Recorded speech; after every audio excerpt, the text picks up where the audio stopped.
Facing challenges and overcoming setbacks is part of doing business. Whether you have the expertise to survive them or not could mean the difference between success or failure. Welcome to We Are Women, featuring revealing conversations that provide invaluable insights into the success secrets of female masterminds. A must listen for every entrepreneurial woman. Now here's your host, Janeen Vosper. Hi, it's Janeen Vosper, and welcome to this episode of the We Are Women podcast. Today I have Sandra Zeldes. Now, Sandy is a spiritual cowgirl. I'm going to find out what that means.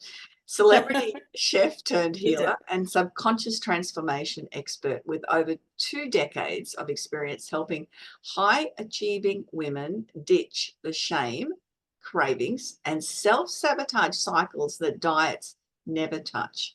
She's a certified nutrition consultant and advanced EFT practitioner who blends trauma-informed healing, functional medicine, and the nervous system repair for real lasting change. Her clients, they're CEOs, creatives, and powerhouses who've tried everything and are done pretending they have it all together. Sandy's the creator of the #1 best-selling Daily Om. Daily Om, yeah. Yeah. Healing subconscious blocks to weight loss, and it's been featured on NBC, Fox, CBS, and ABC. And the Wall Street Journal. That's an interesting place to be. Yeah, long ago when I first was writing so much, I've also written articles for a lot of other outlets. Excellent. She helps women stop outsourcing their work, break free of hidden patterns, and finally feel at home in their bodies with a little grace and a lot of truth and 0 diets required. I'm really pleased to welcome you on here, Sandy. We had a little different things with time changes and stuff like that, but we're here now. So thank you. We're here. We did it. Yeah. Excellent. This is a beautiful flow on from a recent interview that I did, which we talk about patterning, brain patterning. So this is more, to do obviously with, part of it is with that diet part, but it covers everything once you stop blaming yourself for things too. So tell me a little bit about you, and not that part that I just read with the bio, but about you and why you do what you do. And I know your email address is Eat Like a Goddess, so that's really interesting. And the spiritual cowgirl. So go for it, Sandy. Tell me. I mean, so many stories to tell, but really the long and short of it is, I've had a love affair, with food, of course, my whole life as a chef. And there was a story on my chef site where even as a little girl sitting around the table with family,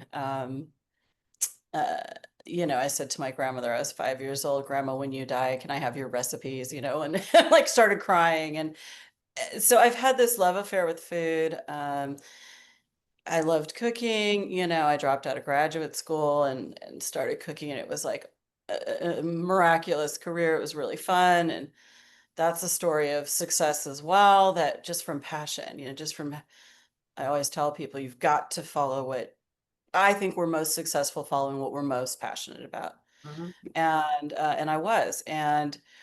But even with all that success and knowledge and information, I had studied nutrition. I'd been teaching nutrition. I had taught courses at Sur La Table, Whole Foods. I was, prolific and cooking for celebrities and on and on. And I've even cooked for a president, which is kind of funny. That's another story. But even with all the knowledge and information and success, I'd achieved what I wanted to achieve, I still didn't feel good, and I had cravings. And I was also exercising 6 to 7 days a week back then.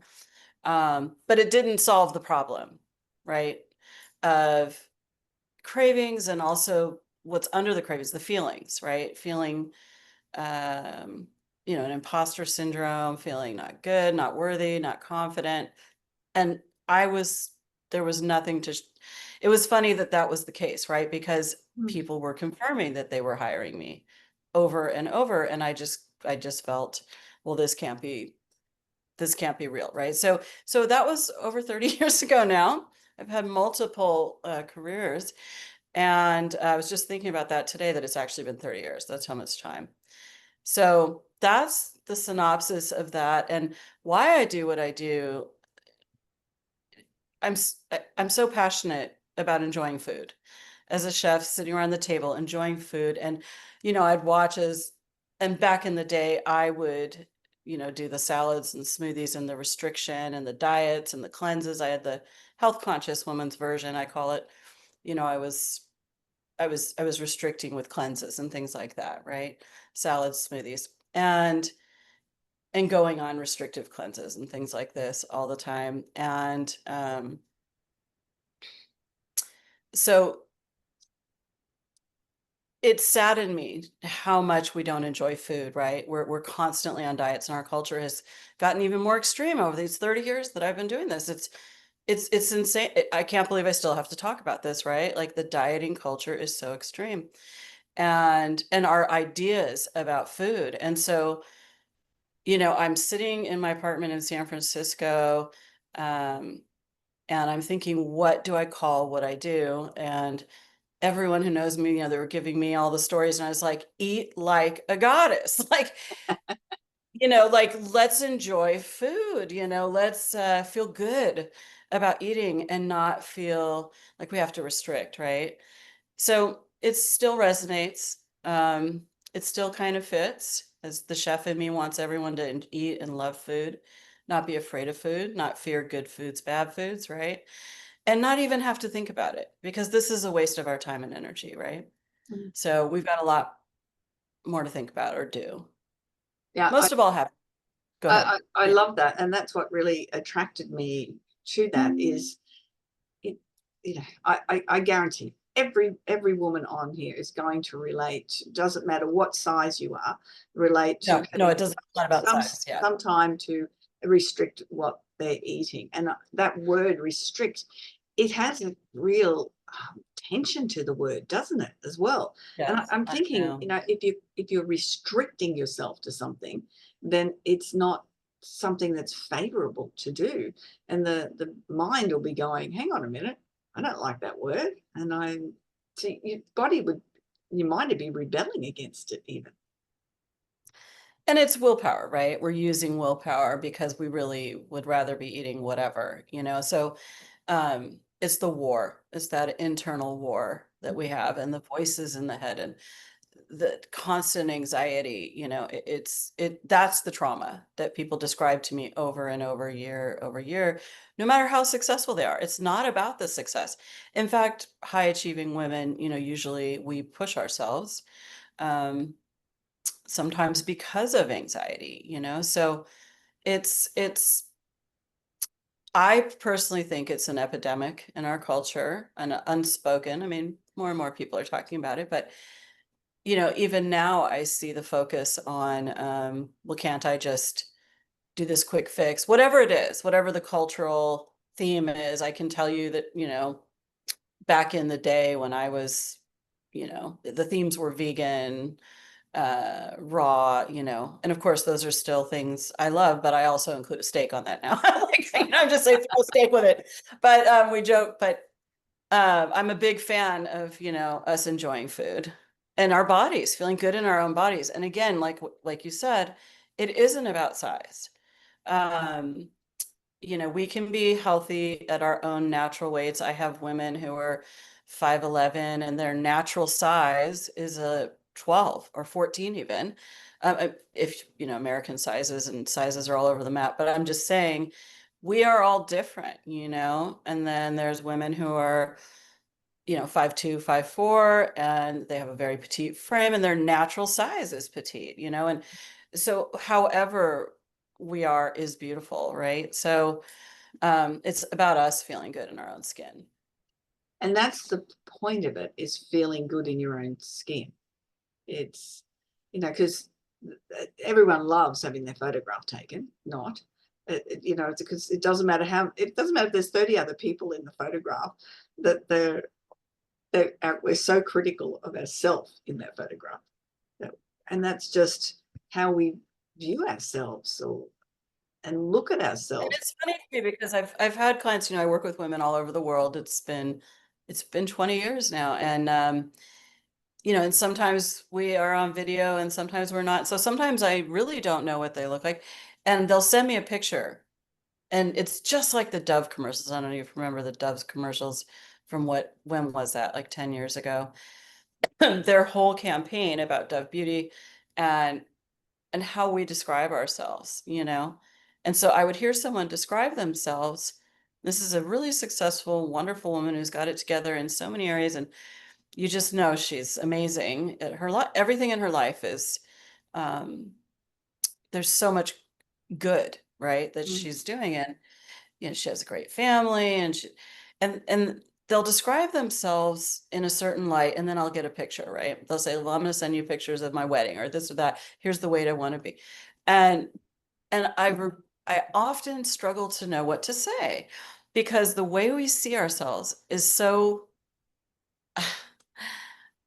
shocking, really. Like just stunningly Judgmental. gorgeous.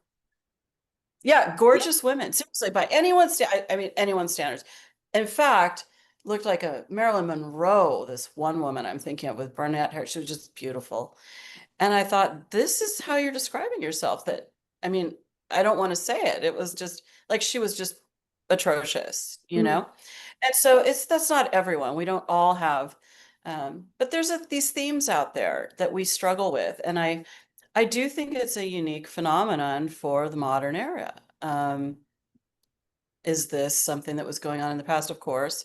But I think there's an interesting element here for modern times. Mm.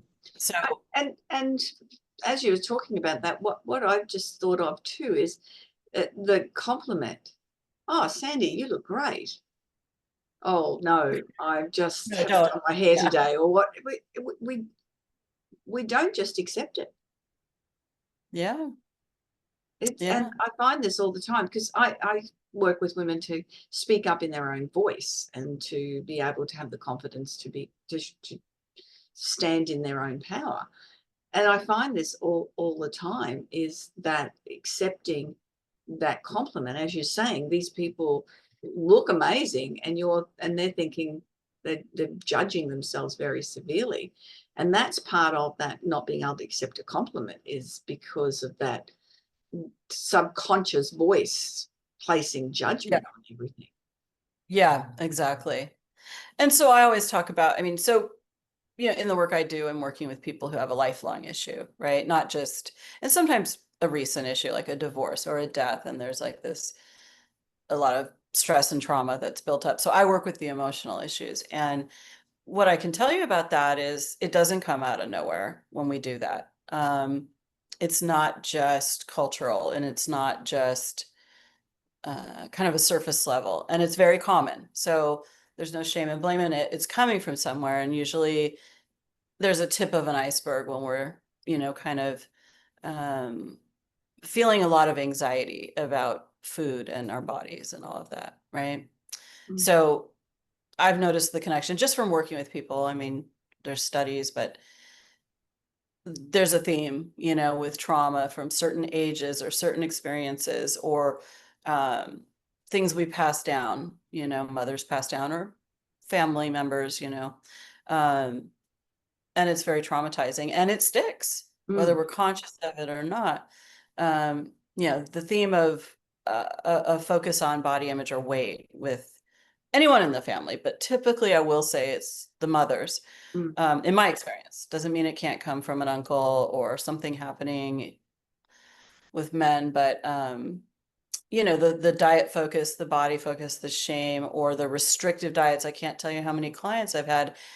Not all. I mean, I say this, and then someone's going to think that but it's a lot of different patterns. But one of them is being put on a restrictive diet really young, Mm. and it's very traumatizing for children. So, um, one of the outcomes of this work that I feel really uh, just is very profound, frankly, is the effect it has on the next generation when women heal and feel peace with food in themselves, Mm. because then they don't pass down, the restrictive food habits and the, you know, all that to the next generation. or let their sons, it's not just their daughters, but let their Mm. sons see them feeling this way, right? Like mom, kids pick up on things, you know, Mm. they know how we feel. I think. Yeah, yeah, no, definitely. And that's so important. And I know we're talking about restrictive diets and those people that you're working with, but I'm assuming it's also people that can't control or have patterning where they, Oh, absolutely, yeah, absolutely, yeah, yeah. absolutely. And US has got the biggest obesity problem in the world. It's, you know, so you've got the one side to the other, haven't you? It's It's great. It's really interesting, isn't it? yeah. So, you know, you look back, I think it's Julia Ross is very interesting. She's written books about it, and she has a history of kind of dieting in the West, in America, you know, but it's the Western culture. Um, Starting out, I mean, obviously there's themes pre-70s, but we have an era that happened of dieting. And studies show that once you restrict calories even 20% for any reason, you can create an eating disorder in someone after 2 weeks. It only takes 2 weeks. Imagine that. So Yes. yeah, they know what they're doing. The diet industry, you know, everything I believe I really feel it's orchestrated to get us addicted, Mm. to get us focused on our bodies and shame and kind of shut us down, basically, when women were kind of entering the workforce. It's just an interesting time. That's all. Mm. And it's just an interesting phenomenon. And it started in the 70s. And so the more you introduce dieting, I mean, everyone hears this, but I don't think they really understand that it's a physiological thing as well, not just emotional. You cannot restrict calories. And for a long period of time, in just regular people who'd never had a weight issue, you create an eating disorder. It's very much how it works. And so I'm very much against trends, to be perfectly honest. I mean, doesn't mean there aren't times and places. It doesn't mean I don't agree with aspects of, but I just feel like it's so toxic, the atmosphere of constantly the next thing, you know, that's going to solve every problem, because it doesn't. And it doesn't solve the emotional No, issues with I'll it. be happy when. I'll be happy when, Yeah. and it doesn't work like that. Mm. Happiness is the way, you know, peace is the way. And you can find peace with food. Yeah, You really, and that's such a as restrictive was a powerful word, the word peace and peace with food. That's quite powerful, isn't it? And every just feel so single client. comfortable then. Yeah. Yeah. That's the goal. That's the goal, because it's never been about the food. I mean, as much as you can create a physiological reaction by doing all these habits, right? So we've got two things happening. We've got um, the core issues. So the tip of the iceberg issue is how people um, are behaving with food, you know, and feeling about themselves and living in anxiety, right? And then under that iceberg is the history. Usually, I mean, the people I work with, there's a Mm. history there. And most frequently in childhood, right? So before the age of 12 for sure. And Yeah. then some things, you know, later teenage years, some things, but, and it's not to say later in life there aren't things, but our core patterns are really coming from long ago. And that's why we don't really understand. All of us, we're all the same. I mean, we might know something happened, but we don't really see the correlation to how that is a causal um, indicator for our behavior. And you only know by releasing it. And I use the word release because I use a technique that I've become an expert in over lots of years. I first heard about it 34 years ago, a long time Okay. ago. And I was using it back then, but not in any way with clients, just using it with my friend who was a psychiatrist. And it was really interesting, actually. And so, yeah. And then I became serious about it, became a practitioner as I was going back to nutrition school, I was looking at all these healing modalities. So I combined all of that. And long story short, 90% of the issue is really the healing work. And it's very simple and it's very elegant. It's not talk therapy. It's more of a letting go process. It's like the feng shui of the soul. It's like And that's EFT. decluttering. Yeah, I think of EFT as like a decluttering process, but not it's peeling back layers of the onion. You don't have to be conscious of exactly what's going on. It comes up when we're doing the work, and Can you just it's explain? I know what EFT is, but some of the listeners might not. Yeah. So it was founded, well, it had to start with someone else, but I'm going to start with Gary Craig, coined the terms EFT, emotional freedom techniques, and it's literally emotional freedom. And it's working with acupuncture points that have been mapped for thousands of years throughout the body. And you don't have to believe in it. You don't have to understand it. It just happens to work. So, and it's not distraction. It's not, it has a genuine effect. And there's been studies about what it does in the body. And you can even see it in a client session in minutes. You can see blood pressure go down. And of course, the stress hormones are going down. But that's just that's just great stuff right there. But it's like psychic surgery. You pull out thorns that have been there so long, and then you get to resettle and you start to restructure beliefs. The subtle changing of beliefs is what really happens, where you can eat like a goddess, you can eat whatever you want, and you're not sitting there dieting every day, and restricting and feeling sick and the shame that comes with it. That's the symptom of something from childhood. Can I tell you a story about? Yeah, sure. Love stories. Yeah, I have so many, and this is making me think of a client who's such a sweetheart and really sweet woman, and she'd been struggling, just with dieting basically and restricting lots of different diets and struggling with cravings for her whole life. I think she was 65 when we were working together, and started, when she was 14, I think. I could have the date wrong, but it is around 14, maybe a little bit earlier. Some people it's much earlier. It's not always teen years. And for her, there was repeated patterns of abuse. And while that is a pattern for some women, it's not always the pattern. So I just want to put that out there. I'd say 50% of my clients have this history. And when it's there, it's very obviously very traumatic, obviously. And women, even if we have bad relationships or we've had a lot of negative experiences with men, or we're not comfortable with dating, or something's going on, we protect ourselves with weight too.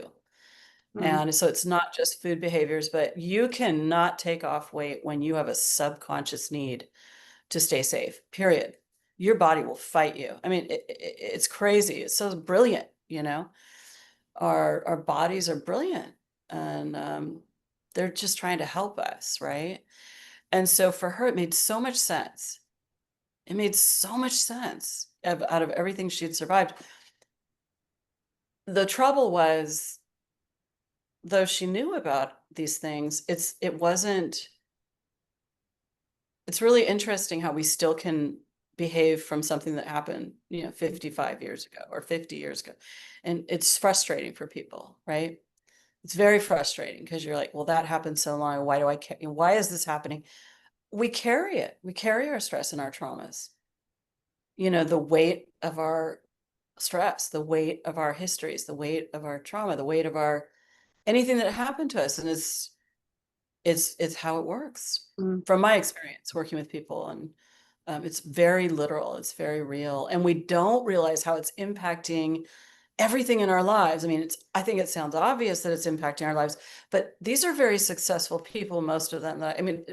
In the world, you can be successful being a stay-at-home mom, and I'm all for it. And so I have people of all, I'm not, saying that you have to have a certain achievement level in the world, but most of these people have. And so they're so frustrated with being stuck with this. And they're not necessarily looking for the next level of achievement, right? It's not top of mind. They feel fine.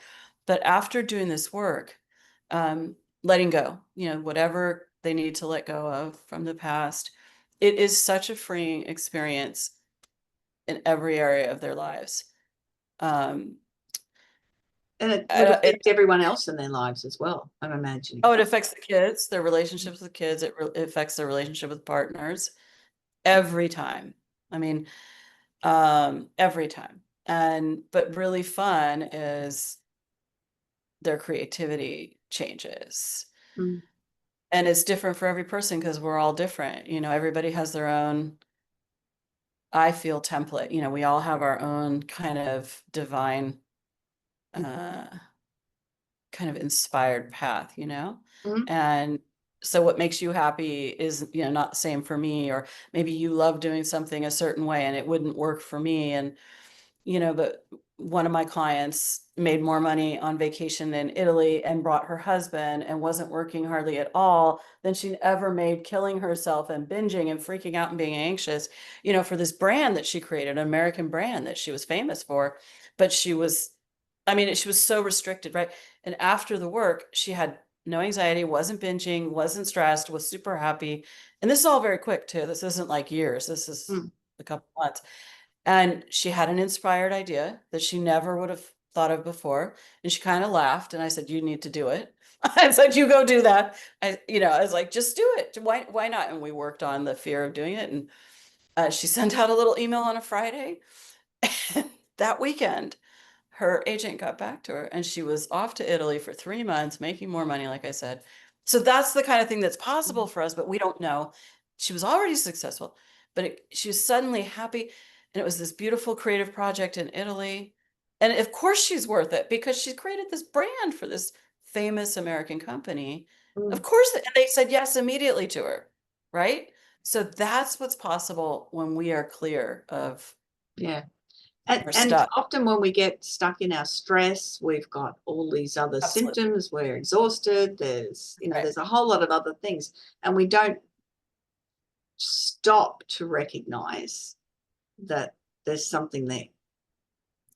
Oh, no, we don't know, all of us, Mm. right? We get Mm. stuck in the stress mode, and stress is like a destroyer of um, our optimal success, Mm. and our health, obviously.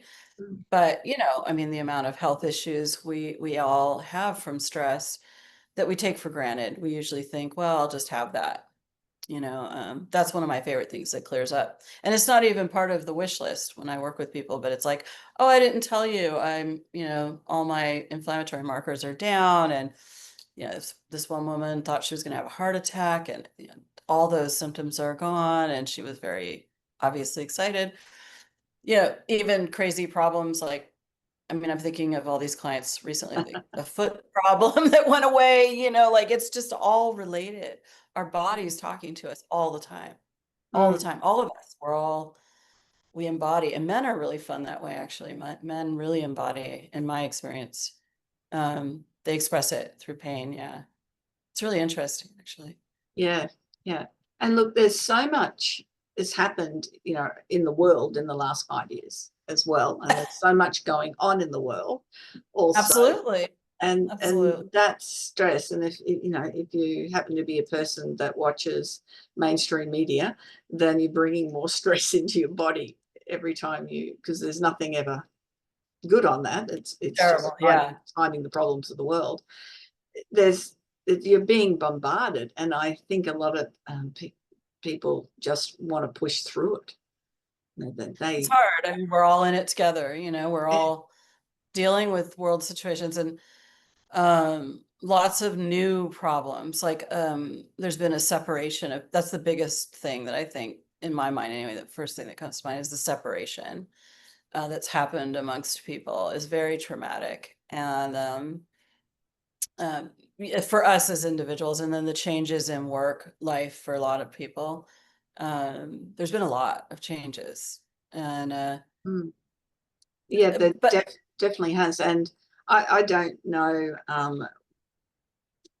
how it was in the States, but we're from the issues 5 years ago created a lot of separation is a great word, but a split in beliefs. And now in Australia, with the government that we've got, people are very polarized. And I know the US, it's very polarized one way or the other as well. So then that sort of causes, that stress within, if you don't happen to agree with what is going on in your own country. But that's that separation for me that I just feel divided. It's probably a better word. It's unnecessary. Country seems very divided, and the world is very divided. In Australia, it seems like that's what they want. That's what they want from us. It is what they want. Yeah. So I don't play that. I try not to play it, but and I think I advise, like, why would we see other people that way? They're not a meme. They're not a social media post. They're a human being. I've always had friends of all walks of life and different beliefs. Even though I'm very opinionated, everyone who knows me knows I'm very opinionated and strong-willed or whatever. But I still really, I see people as people. I don't know. So I think that even though, and it's affected me deeply too. Very much it's thrown me off at times. And I think it's been an opening for all of us to go deeper into, like, lots of new stuff has come up. Okay. Like stuff that I thought I'd worked on and I was done with, I'm like, wow, that stuff's up, so it's layers, and, it's just human. We're just, however, I will say that I think that, how do I say this? I'm not sure how to say it. I think that our perception of stress does change depending on how much healing work we've done on our past traumas, right? Okay. So less triggered, less need for the world to be a certain way for us to be happy or feel safe, or although, obviously it threw us all off. Like there's a lot of things that have thrown me off, especially, things that changed dramatically that affected everyone I know.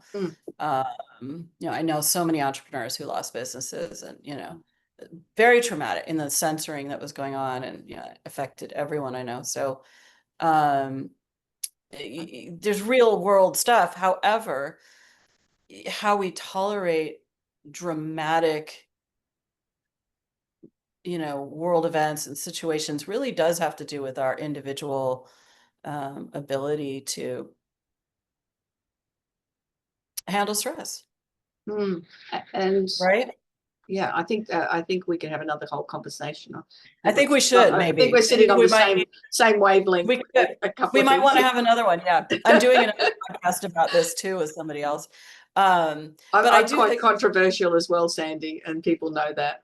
I'm very controversial. I was censored for speaking up, and I am a big fan of authenticity, and I don't think people should be censored for speaking up. And I was very disappointed in social media. I was a big adopter, and I had a big presence and everything. And so you'll see that now I don't approve of social media very much. But it's a necessary evil in some ways, right? To talk to people. Absolutely. I had people come to me and say, well, I'm not going to work with you if that's the way that you are. And then I have other people come to me and say, I don't agree with you, but I'm going to work with you because you're brave and encouraging, you're authentic. Yeah, and I don't think it's necessary to know. Everyone knows I'm a natural health practitioner since I was a baby. Like I was a little girl, and my mother brought us to these little corner, health food stores. Like this is not a fad for me. I've studied this. I used to, in college, I was going to write one of the papers I was asked to submit at UC Berkeley for, to do a PhD thesis, but it was this whole project anyway. But I could have submitted it for a PhD project. It was all about exactly the work I do now, which is crazy. I've been on this path forever, apparently, but just taking healing from all angles, the food, the environment, right? The stress, the societal, the childhood trauma, it's all of us, right? So the whole person. But anyway, it was about belief. Mm. And yeah, I still have that paper. I just unearthed it when I moved. So Good. handwritten back in the day when I was in college. It might be time for it to have the light of day. It's Well, it's just I could barely, yeah, I could barely read my own writing, but this is what what you're talking about, and that's one of the things with EFT, that it can reduce or absolutely, tap into it the removes. subconscious. Absolutely, that's what it does. Mm. And so you don't ever have to know, you just start where you're at. And I always describe it like peeling layers of an onion, always. Because the core of it is always how we feel, in my experience, Mm. there's usually some hurt, obviously. There's hurt, there's wounding, there's anger, there's resentment, there's usually hurts, and worthiness and how we feel about ourselves is the core wound. And children always blame themselves, right? Especially the younger. And we have to actually to feel safe, because if it's not, if it's us, it's something we can control. But if it's somebody else who's supposed to be in charge, you know what I mean? Then that's too scary. So it's 100% coping mechanism that's human. That's what we Mm. do. And we got to push through. I mean, that's what we've always been taught. Well, we don't even know we're doing it though. We all just No. grow up around it. It's like a carrot grows around the rocks, and like, we survive, we thrive, and most of the time, it's also our strengths. So it's not a negative. Like, I feel like a lot of our strengths and our giftedness and um, it's an opportunity. There are our opportunities. There are gifts. Our challenges become our gifts and our opportunities every time. Every time. I don't know how I could say that 100 ways, but I've said it so many times because I see it. So like, Mm. the bigger the challenge, the greater the opportunity, right? And so um I just see that happen for people, all of us. So it's not that, oh no, this happened and it's so awful, and oh no, I'll never be the same. It's like, well, you are you because of it. Mm. You probably wouldn't necessarily want it to be any different, even though it has created things that don't work for you today. We get to work with that, like, I had a very stressful childhood in many ways. Um, and there's a million good things I think that came out of that, that made me who I am. Mm. And I can't change that, and I wouldn't want to at this point. Like, I can't even imagine, and all that good stuff came with those challenges, but I also don't have to live in anxiety for the rest of my life because of it. Mm. So we can take the gifts and let go of um, the parts of it that aren't working, the anxiety, the stuff that provokes anxiety and feeling lack of confidence and, right, Mm. stress. Yes, and when you're anxious about anything, then you you can't make good judgments. No. You're basing those judgments on a place of fear or withdrawal rather than stepping into it. So it does affect everything that you're doing in life, and then that's where the the eating the wrong food and doing the wrong thing, and then they have the feeling shame and guilty. Right. And we can push through with willpower and all of Mm. that Mm. and have a lot of success, graduating college, starting that business, doing all these things that we all do. And it's great. And I think of my clients who've achieved so much. And then the one who when we release the stress and the anxiety, suddenly she has an inspired version of herself come into play that has so much more freedom in it and fun for her and Mm. money, just so happened. And Yeah. I bet she created something really cool that summer. I don't know, but Yeah. she was fine How at that does point. this fit with intuition? I mean, Oh, sorry, that's what I was going to say. I forgot what I was going to say about that. So yeah, so the intuitive is where you really want to operate, and inspiration comes from that intuition. And so when we release that stress, like, one of the number one things we can do is let go of the stress, because it blocks intuition, right?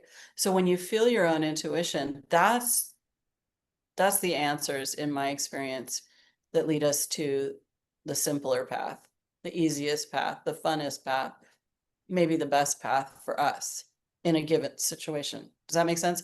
So like I watch people take business classes and years ago I was in like every class and everything. And I watch people struggle with implementing and doing things. And I always thought, I know I will fail at that because I hate it.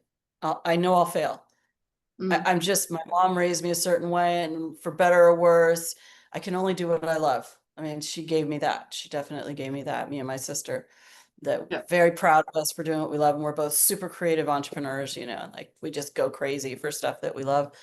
And, you can fall flat on your face, but you do it, And so I know myself, right? I can't follow the path that I see, this person do, that I know they're going to be great at, because they're okay with that path. Mm. Do you know what I mean? Mm. And Early on, that's something, that judgment on ourselves, going, well, especially with social media. Oh my gosh, that person looks amazing. That person's successful. We don't know what's going on behind closed doors at all. And we don't know what's going on in that That's right. person's mind. But That's right. we're making a judgment of ourselves and by comparing with someone else. Right. And I decided I didn't like to travel. This was like 15 years ago. And I watched everybody do a lot of traveling and stuff. And I was like, I'll be miserable. I just want to be with my horse. Right. Like, I want free time. That's my happy. So I was like, I love to write though. Back in the day, I loved to write. Now I don't anymore for some reason, but I used to write. And oh my goodness, I would write. That's why I was prolific with writing. And I would write great email stories about things. And I loved writing. And so I knew I could do that. I knew I would enjoy that. It would make sense. It would have energy. That was me. I don't know how to explain it any other way. And it worked. It was successful. But if I had gone traveling and doing all the things, I just think it wouldn't have worked. I don't think I would have succeeded that way, just because I was miserable. And I used to joke that I made more money riding my horse, spending all day with my horse, and then I would have work around him than any other, like that was how I made money. Like, Yeah. you know what I mean? Just it was like I did more then. I was a highly achieving, doing less. And that's how it works. That's how it always works, I feel like, is when you're the most happy you can. And productivity increases when you're happy, right? When you're relaxed, right? We know this. So it's not about how much you do, it's the potency of what you do, the effect of what you do, right? Absolutely. And that's a little bit like the podcasts that I've been doing. So your podcast will be 188 podcasts that I've done over the last Oh, that's amazing. 10 years. And they used to be every 2 weeks, every 3 weeks now. Why do I keep doing it? Well, I actually love being able to learn from people and to hear different perspectives from different people, and things that I'll go, yeah, that's great, I'll apply it. Other things will go, somebody else will need to apply it. But I also have found I'm good at it. That's another thing. I absolutely love doing it because And you love it. Yeah. I love it. Yeah.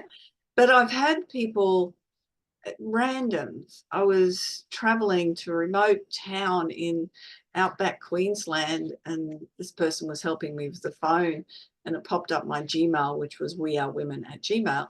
And she said, oh, I listened to that podcast. And it was just as random. And she said, I said, oh, I'm Janeen, that's my podcast. And she did the whole fan thing, and it was amazing. We're both in tears, and she said, it's changed my life.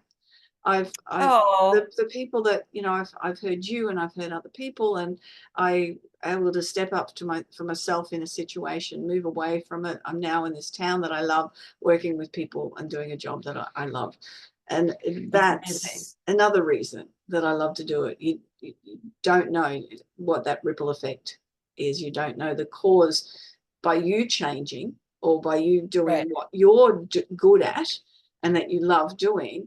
You may never, for me to have run into this woman 2,000 kilometers away in a remote town, and only because she saw the Gmail, I don't know that. And you don't know. But as you said, finding your creative and being able to reduce the stress, and then doing something that intuitively seems to be right for you, is just so important to be able to do that. And it does reduce stress when you're doing things that you love.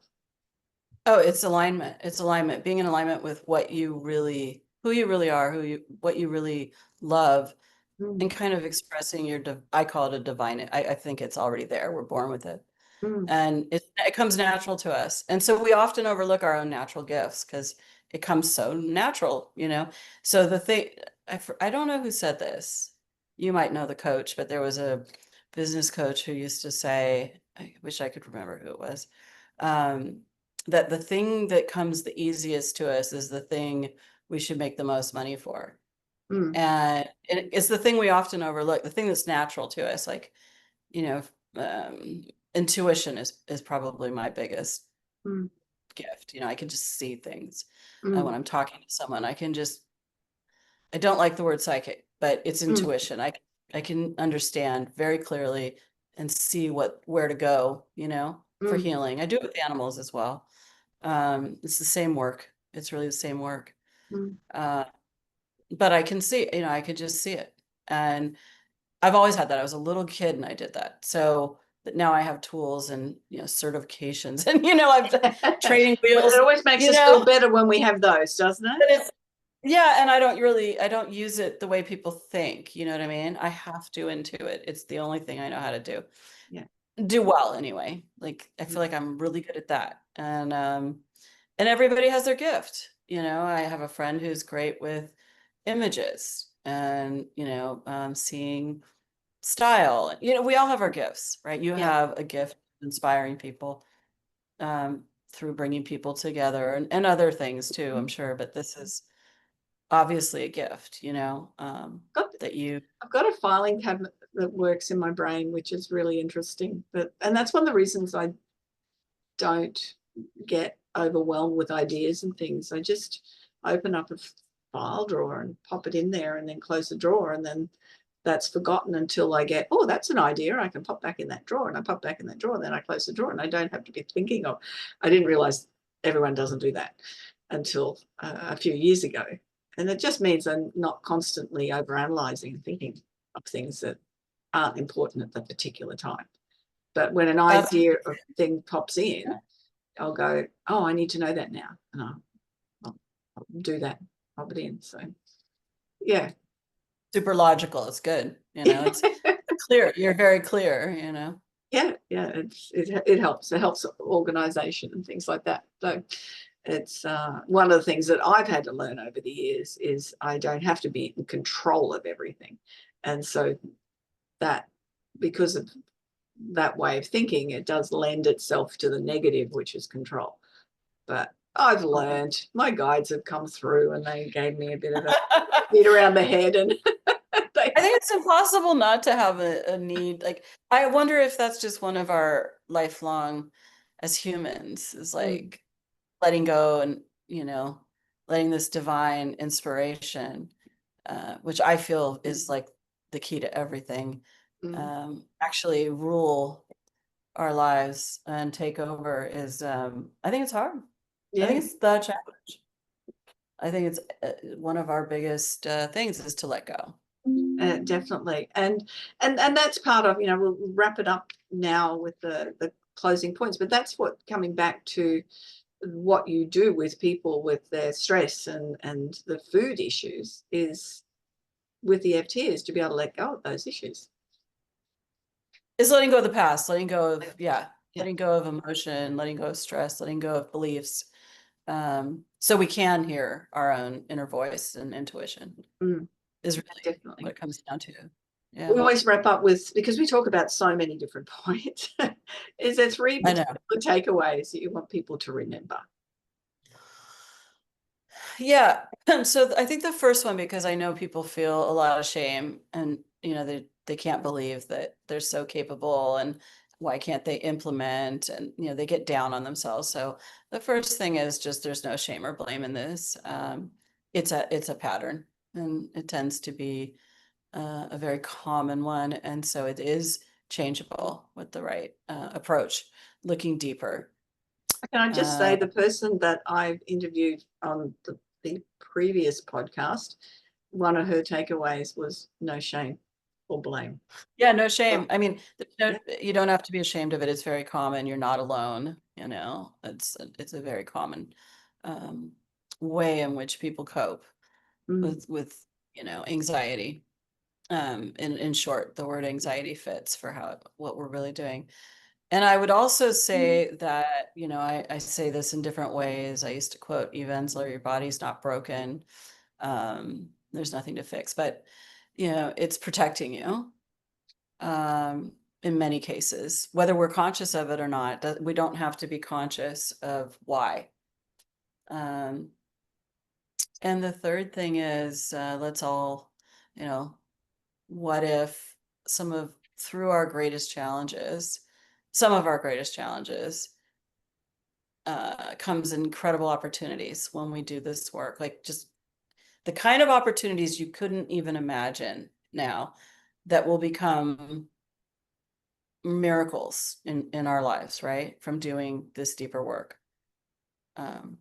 It's a massive miracle, really, the outcome. Yeah, that's good. Yeah, I like that. And it's just being able to clear some of the stuff that we need to clear to open the door for Feng Shui. Yeah. It's like, you got to declutter your house. Well, you got to, we declutter ourselves a little bit. Yeah. And continually. Absolutely. Yeah. Sandy, I have absolutely loved our conversation. How do you want people to get in touch with you? What do you want them to do? So they could go to my website. I'll be posting a link for the podcast when we have it, and it'll have a couple different options. There's the Daily Om course they can look at. It's a low-cost online course. There's a free audio on my website. I kept it very simple on purpose to just experience 10 minutes of stress relief using tapping. And then they can also work with me. They can fill out an application to talk to me about working together. And so they can go to eatlikeagoddess.com. That's a very older site. You can see the evolution. I purposefully didn't forward it because anyway, it's different, but and sandyzeldes.com. And I know my name's hard to spell, but we'll have a link, I think. Yeah. There'll be all the links in the show notes and everything. Yeah. Yeah. So that's the way to find it. And I will have a direct link with those for the podcast. Excellent. Yeah. Excellent. It's been great having you on here. I have always enjoyed conversations I have with different people. And as I said, I think we're very much on the same track with a few of those particular issues as well, which is real pleasure talking to you. Yeah. So it's great to connect that, we had that. I didn't know it was Australia at first. So that was crazy. But we got the time zone. It's all good. No, that was great. Thank you, Sandy. And that's another episode of the We Are Women podcast. Remember to go when you're listening or you're watching on YouTube to subscribe and leave a 5-star review. Greatly appreciate it. Love your feedback as well. And if you've got any questions, go to janeenvosper.com and book a strategy call. I'd love to be able to connect with you wherever you are in the world. And look forward to you joining us next time on the We Are Women podcast. Bye-bye for now. So, do you feel stuck in a rut in business? Visit speechperfect.com.au and download Janeen's free ebook to avoid the 5 most common stumbling blocks women face in business. It's jam-packed, full of tips to overcome the barriers that could be holding you back from the success that you dream your business will be. We would love you to leave a review of today's episode and share this podcast with other women in need of entrepreneurial inspiration. Subscribe to the next episode now and join the We Are Women community.